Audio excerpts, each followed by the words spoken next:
en décembre à Paris.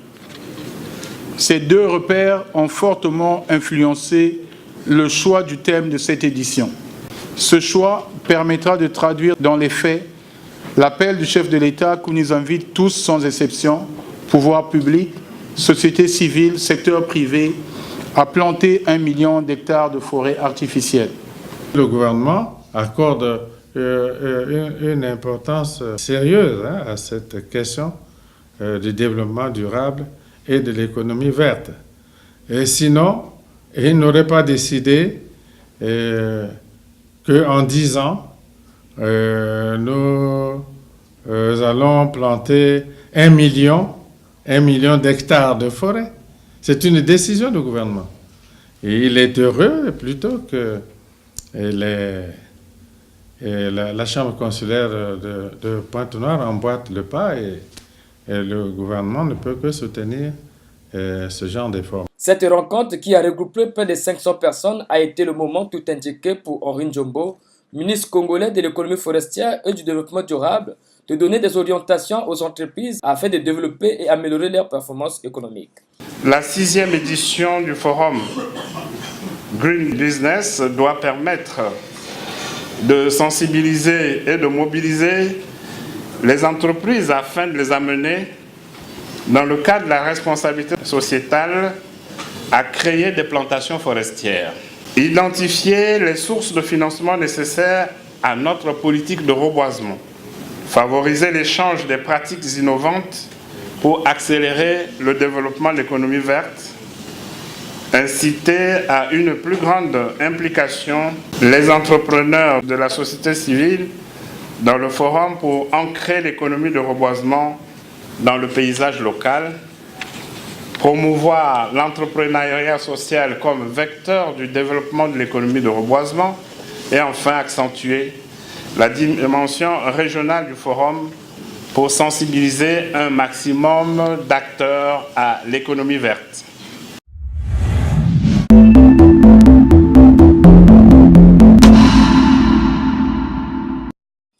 Cet atelier de sensibilisation des journalistes sur l'économie verte, organisé dans le cadre des travaux du Forum international Green Business, a été coanimé par Saïd Mbombo Penda, journaliste environnementaliste, et Brice Delagno, président d'une ONG ivoirienne chargée des questions forestières. Au centre des échanges, des questions de financement des journalistes pour leur production et la création d'une plateforme des journalistes environnementaux du bassin du Congo.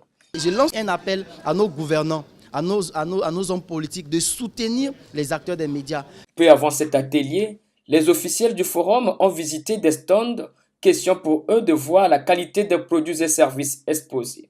Ici, on y trouve des sociétés forestières, de transport et d'assurance. Des chaînes de télévision ne sont pas restées en marge de cette exposition, à l'instar de Télé Congo, qui a présenté sa nouvelle grille de programme et ses services commerciaux.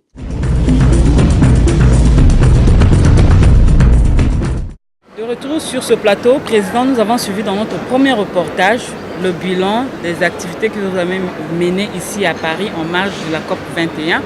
Et nous aussi, Afrique Environnement Plus, nous avons réalisé un reportage sur le bilan de la 6e édition, dont beaucoup de gens pensent que c'était une édition très réussie, avec comme particularité le message du Président de la République.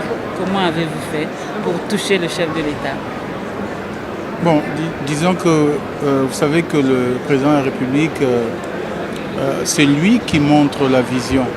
Et c'est lui qui, depuis, dans tous ses programmes, met en avant l'économie verte. Et nous n'avons fait qu'en fait emboîter le pas de ces orientations stratégiques.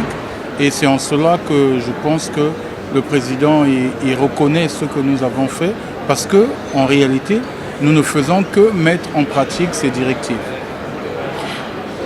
Aussi, le 6 décembre, je crois, si ma mémoire ne me trompe pas, vous avez fait le bilan devant les jeunes de Paris de la 6e édition. Qu'est-ce que cela a produit, ce bilan que vous avez fait? Est-ce que vous avez eu des effets positifs pendant votre exposé? Oui, disons qu'en faisant le bilan, en fait, on veut continuer à à sensibiliser et surtout dire aux gens que l'économie verte est une vraie opportunité pour l'Afrique. Et nous avions surtout insisté sur l'économie des aliments traditionnels. Vous savez qu'ici en Europe, l'économie des aliments traditionnels, c'est des millions d'euros de chiffre d'affaires. Et nous avions voulu sensibiliser les jeunes de Paris à tout faire pour prendre une partie de ce marché qui est très énorme, puisque aujourd'hui on voit que même le continent asiatique commence à mettre le pied sur ce marché. Et donc nous avions sensibilisé les jeunes qui étaient là pour leur montrer qu'il y a une opportunité qu'ils peuvent trouver dans la vente des aliments traditionnels. Alors, Président, pour la 7e édition, je l'ai dit, vous allez parler de l'innovation, de la technologie au service de l'économie verte en Afrique subsaharienne. Ça va se passer comment? Vous savez pourquoi on a choisi ce thème? C'est parce que le retard que l'Afrique a aujourd'hui ne peut se rattraper que grâce à l'innovation et à la technologie. Si je prends le cas du téléphone, s'il fallait amener le téléphone, le téléphone traditionnel, le filaire partout, je pense que tous nos pays ne devraient pas ne devraient pas avoir accès au téléphone. Toutes nos populations ne devaient pas avoir accès au téléphone. Or, vous voyez que grâce à la technologie du mobile, nous avions pu finalement aujourd'hui mailler tous nos territoires. C'est pour ça que nous voulons mettre en avant l'innovation et la technologie pour tirer profit de l'économie verte en Afrique. À quelques 5 mois de la tenue du forum, qu'est-ce qu'il reste à faire? Bon, disons que nous avions, à l'issue de la 6e édition, mis en place un comité de suivi. Le comité de suivi est en train de travailler et d'ailleurs, c'est ce comité qui a validé ce thème. Et la chance faisant que la plupart des membres de ce comité de suivi se retrouvent ici à la COP. Donc une réunion va se tenir pour arrêter le pré-programme de la 7e édition. Donc jusque-là, rien n'a encore ficelé. Aujourd'hui, ce que je peux vous dire... Moins de 4 mois. Il nous reste moins de 4 mois. Ce que je peux vous dire, aujourd'hui, nous avons le thème. Nous avions le pré-programme qu'on va arrêter au cours de la réunion. Et je pense que nous sommes aussi, pour cette édition, de mettre en place un site Internet dédié au forum. Je pense que d'ici le mois de décembre, nous aurons déjà tous ces éléments prêts et nous pourrons communiquer. Oui, d'ici la fin du mois, nous pourrons déjà communiquer sur tous ces éléments, le pré-programme, le site et déjà avoir une idée des intervenants qu'on va avoir. Et surtout, nous avions aussi déjà lancé la mission commerciale puisque nous sommes en train de sensibiliser nos partenaires pour qu'ils mobilisent les entreprises qui prendront part à la mission commerciale. Vous attendez combien d'invités? Je pense que le challenge pour nous, c'est la barre de 500. Nous l'avons atteint. Aujourd'hui, notre ambition, c'est de faire aussi bien que lors de la 6e édition, donc un minimum de 500 personnes. Et ça sera toujours caractérisé des ateliers, des tables rondes et d'un atelier spécial sur la religion et la tradition, ou bien ça sera autrement? Bon, disons que le programme est en cours, mais l'une des caractéristiques de cette édition, en plus de la mission commerciale, il y aura, on va lancer un concours sur le business plan pour amener les jeunes à aller vers l'entrepreneuriat. Donc, lors du forum, nous allons donc attribuer le prix aux gagnants du concours du meilleur business plan que nous lançons à l'occasion de cette 7e édition. Mais l'occasion vous est offerte, hein, Président, vous pouvez nous expliquer avec plus de détails comment est-ce que ce concours va se dérouler, ça va se passer comment, qui est habilité à postuler? Bon, disons que sur ce concours, nous sommes en train de travailler avec un partenaire, l'association Entraide, C'est avec eux que nous sommes en train de construire tout le programme. Ce concours, pour des questions de logistique, va concerner les jeunes qui sont à Brazza et à Pointe-Noire. Nous allons donc, les former à rédiger leur business plan et ensuite, en fonction de leurs idées, ils vont concourir pour présenter quel sera le meilleur business plan qui va être retenu. Là, nous sommes avec un certain nombre de partenaires pour que, au cours du forum, les 3 premiers vont être primés et je pense qu'il y aura des prix qui seront en numéraire et surtout aussi un accompagnement qui va être offert aux gagnants. Alors, est-ce que déjà on peut donner les contacts ou bien on doit encore attendre puisque vous n'avez pas encore fini à élaborer ce projet? Non, je pense que les contacts, le moment venu, nous vous les donnerons parce que nous sommes en train de caler les derniers détails avec nos partenaires pour que ce concours soit lancé. Mais ce qui est sûr, c'est que au mois de janvier, ce concours sera lancé. Merci beaucoup, Président. Je l'ai dit que nous sommes au Bourget pour prendre part à la conférence des Nations Unies sur le climat. Et aujourd'hui, nous sommes le 9. Au moment où nous tournons cette émission, nous sommes le 9. Donc il nous reste 2 jours pour que cette conférence prenne fin. Alors, Président, quel est votre souhait pour cette 21e conférence des Nations Unies sur le climat? Mais en tant que citoyen, le souhait, c'est qu'un accord soit trouvé.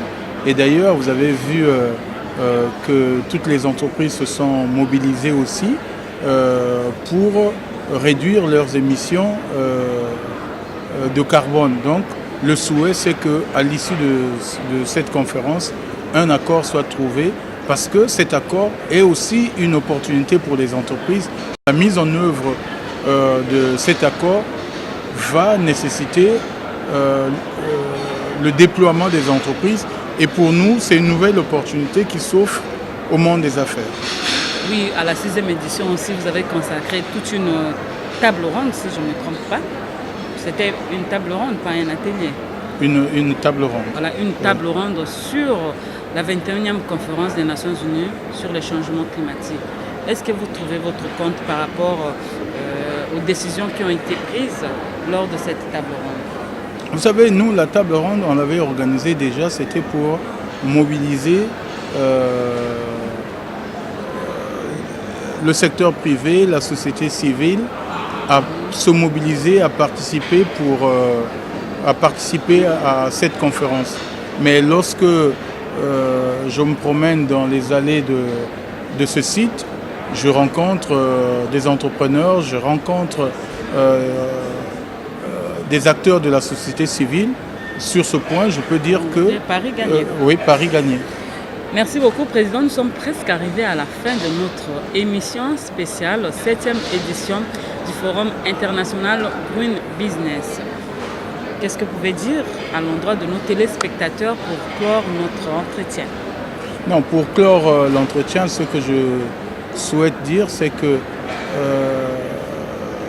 on voudrait demander aux téléspectateurs de se mobiliser pour la protection de l'environnement. Vous savez qu'aujourd'hui, l'Afrique fait partie des zones les plus vulnérables. Et si l'Afrique ne se mobilise pas, c'est nous qui allons payer le prix fort.